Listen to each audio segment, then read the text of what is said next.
कोई आपसे कहे कि मैं आपके सफ़ेद बालों को फिर से काला कर दूंगा और भरोसा करेंगे? वैसे ही अगर कोई कहे आपकी उम्र के साथ अगर आपकी स्किन में जो झुर्रियाँ पड़ गई हैं मैं उनको ठीक कर दूंगा, वो भी एक दवाई से, और उसके बाद ज़िंदगी भर कभी झुर्रियाँ नहीं आएंगी, तो क्या आप उन पर भरोसा करेंगे? दोस्तों, आज ऑस्टियो आर्थराइटिस या घुटने का दर्द के साथ भी कुछ इसी तरह की घटना घट रही है, जिसके बारे में हम विस्तार से बात करेंगे। आइए जानते हैं ऑस्टियो आर्थराइटिस या घुटने का दर्द और इसके बारे में फैली भ्रांतियाँ, इसके साथ हो रहे गलत इलाज और उसका क्या दुष्परिणाम है। आइए जानते हैं उसके बारे में। दोस्तों नमस्कार, मैं डॉक्टर एस.के. लाठ आपका बहुत बहुत स्वागत करता हूं मेरे YouTube चैनल में। आज हम बात करेंगे ऑस्टियो आर्थराइटिस ऑफ नी या घुटने के दर्द के बारे में। तो ऑस्टियो आर्थराइटिस ऑफ नी क्या है? दोस्तों, ये एक घुटने की बीमारी है जो उम्र के साथ होती है और इसमें कहीं ना कहीं आपका वजन का भी बहुत ज़्यादा असर रहता है। उम्र के साथ और ज़्यादा वजन के साथ धीरे धीरे आपके घुटने घिसने लगते हैं और उसमें अंदर दरारें पड़ने लगती हैं, जिसके कारण घुटना एक समय के बाद ठीक से काम नहीं करता, उसमें दर्द शुरू हो जाता है और आप वो सारे काम नहीं कर सकते जो आप पहले कर सक रहे होते हैं। जैसे हमारी उम्र के साथ हमारे बाल सफ़ेद हो जाते हैं, स्किन में झुर्रियाँ पड़ने लग जाती हैं, उसी तरह से ये घुटने भी खराब होते हैं। इसे परमानेंटली एक या दो दवाई दे के कोई भी ठीक नहीं कर सकता। आज के डेट में बहुत लोग आपको न्यूज़पेपर में, टीवी में बड़े बड़े स्टार दिख जाएंगे जो आपको ये कहेंगे कि आप ये औषधि लगा लो, ये दवाई लगा लो, पूरी तरह से ठीक हो जाएगा। तो कोई भी एक कैप्सूल या एक दवाई लगाने से ये कभी भी पूरी तरह से ठीक नहीं होगा।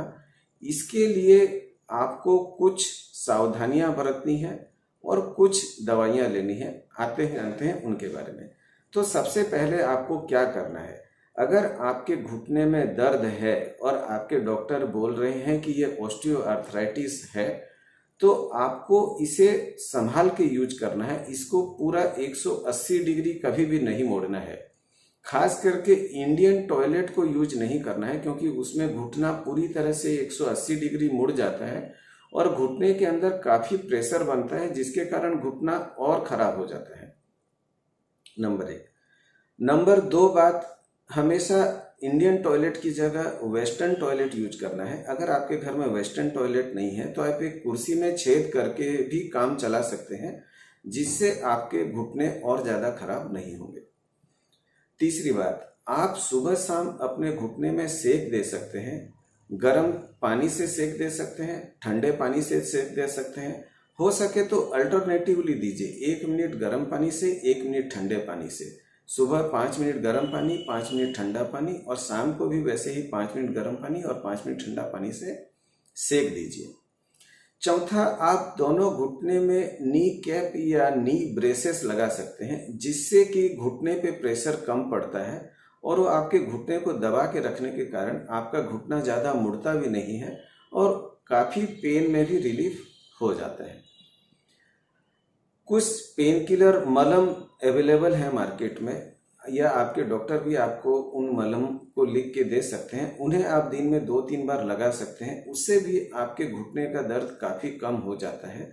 जो टेलीविज़न में या न्यूज़पेपर में अलग से घुटने के दर्द की दवाई मिलती है, जो कि नॉर्मल मार्केट में मिलने वाली दवाइयों से 10 गुना तक महंगी हो सकती है, उसमें कोई खास ऐसी चीज़ नहीं होती जिससे घुटने में कोई बहुत ज़्यादा आराम हो जाए। तो उन विज्ञापनों के चक्कर में मत पड़िए, आपका पैसा ही ज़्यादा खर्च होगा, घुटने में कोई बहुत ज़्यादा असर नहीं आएगा।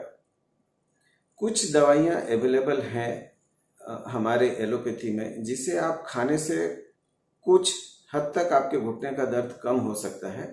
आप अपने डॉक्टर की सलाह से खा सकते हैं, लेकिन पूरी तरह से उसके भरोसे न रहें, क्योंकि ये दवाइयाँ कुछ हद तक ही काम करती हैं। पूरी तरह से आपके घुटने को कोई दवाई ठीक नहीं कर सकती।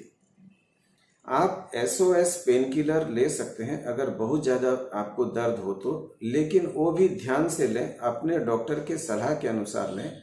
अपने मन से या ओवर द काउंटर मिलने वाली दवाइयों का इस्तेमाल न करें तो ही अच्छा है। बहुत ही महत्वपूर्ण बात मैं ऑस्टियोआर्थराइटिस के बारे में बोलना चाहूँगा।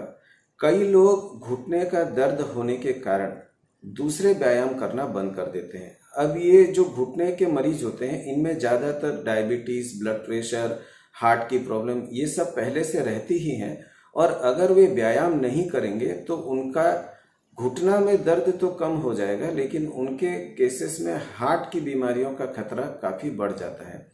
तो इसीलिए आप सिर्फ घुटने के दर्द के कारण व्यायाम बंद मत कीजिए।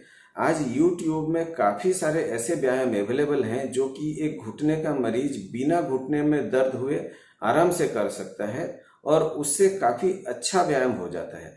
मैं कुछ ऐसे ही व्यायाम के लिंक्स मैं आपको नीचे डिस्क्रिप्शन बॉक्स में दे दे रहा हूँ। आप वहाँ से भी क्लिक करके डायरेक्ट उन व्यायामों को देख सकते हैं और घर में ही कर सकते हैं, आपको कहीं जाने की ज़रूरत नहीं है।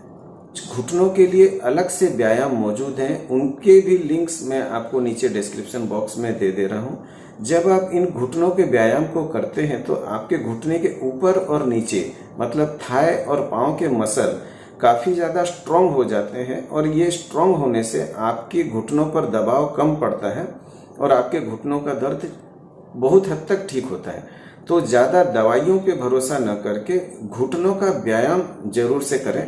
आप चाहें तो किसी फिजियोथेरापिस्ट की मदद भी ले सकते हैं और इन व्यायामों को कर सकते हैं। अब घुटनों के दर्द में खाने का क्या रोल है? जैसा कि मैंने कहा, घुटनों के दर्द का एक मुख्य कारण आपका वजन होता है।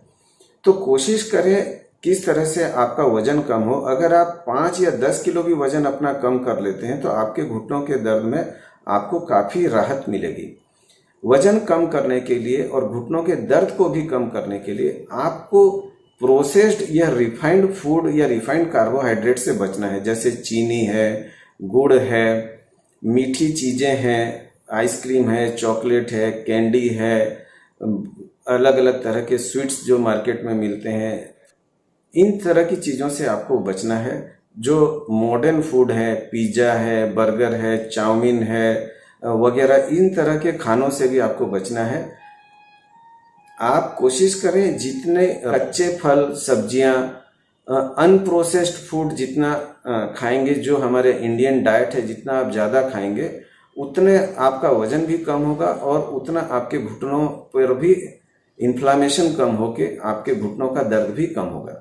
घुटनों के दर्द के मरीजों में अक्सर डायबिटीज़, ब्लड प्रेशर जैसी समस्या पाई जाती है, ये उसके साथ ही रहती है। तो जितना हो सके अपने शुगर लेवल को अच्छे से कंट्रोल करें। देखा गया है कि जितना आपका ब्लड शुगर लेवल कंट्रोल में रहता है, आपके घुटनों का दर्द भी उतना कम होता है। तो अपने शुगर और ब्लड प्रेशर को नियमित चेक करा के उसे कंट्रोल में रखने की कोशिश जरूर करें। कई लोग घुटनों में स्टीरॉयड के इंजेक्शन भी लगवा लेते हैं। स्टीरॉयड का इंजेक्शन आपको एक बार सिर्फ टेम्परेरी रिलीफ देगा, लेकिन बाद में आपके घुटनों की समस्या वही समान रहेगी। इसलिए जितना हो सकता है इस तरह के इंजेक्शन से बचें और इन्हें इस्तेमाल ना करें। दोस्तों, ये थी जानने लायक बातें जो अक्सर एक मरीज नहीं जान के कई सारी गलतियां करता है, और जिसके कारण उसके घुटनों का दर्द ठीक नहीं होता और उसके गाढ़े पसीने की कमाई फालतू की दवाइयों में और इंजेक्शन में लग जाती है, और उसको पूरी तरह से आराम भी नहीं मिलता। आशा करता हूं इससे आपने बहुत कुछ सीखा होगा और बहुत कुछ जाना होगा। अगर आपने कुछ सीखा है तो यह वीडियो अपने रिलेटिव्स और अपने फ्रेंड्स तक भी पहुंचाएं, ताकि वे भी इसे देख करके सीखें और अपने घुटनों का दर्द का इलाज कर पाएं सही तरीके से। धन्यवाद, नमस्कार, जय हिंद।